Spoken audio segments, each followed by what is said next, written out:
Halo Sobat Bola Mania, kembali lagi di BRC Official. Ada kabar menarik nih mengenai gagal revanche terhadap PSS, Persik malah hancur luar dalam di Sleman. Persik Kediri hancur luar dalam pada lawatan ke Sleman. Alih-alih melakukan revanche, Macan Putih kembali digebuk PSS dengan skor 1-2 di Stadion Maguwoharjo, Sleman, Kamis, 9 Februari 2023. Faris Aditama dan kawan-kawan mendapatkan tekanan ciwar sebelum laga digelar.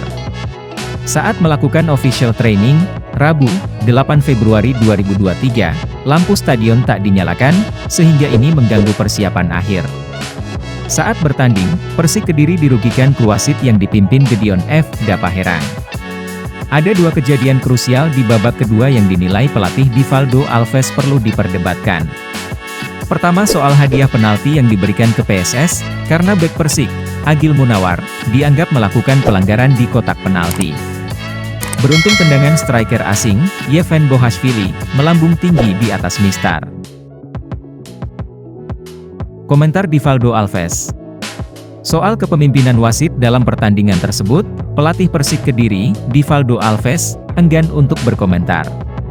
Namun, ia berharap PT Liga Indonesia Baru, PT LIB, selaku operator kompetisi bisa menghormati perjuangan Persik yang menjaga sportivitas. Saya tidak mau berkomentar banyak. Dua insiden itu yang harus menjadi perhatian.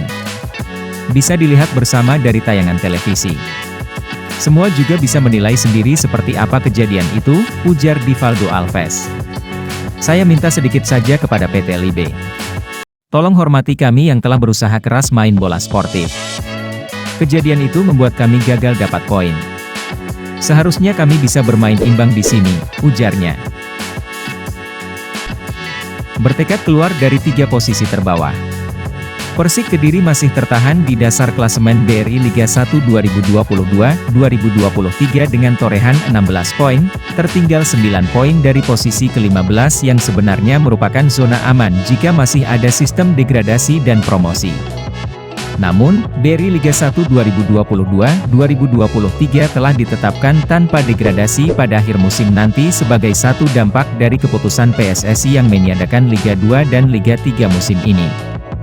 Meski tak ada degradasi, Divaldo Alves tetap berusaha agar Persik bisa menghindari 3 posisi terbawah. Ia ingin memberi bukti kepada manajemen klub bahwa Persik layak untuk lepas dari zona degradasi. Nah itu dia Sobat Bola Mania untuk update kabar kali ini, bagaimana pendapat kalian Sobat? Tulis pendapat kalian di kolom komentar ya Sobat dan jangan lupa untuk like, comment, and subscribe.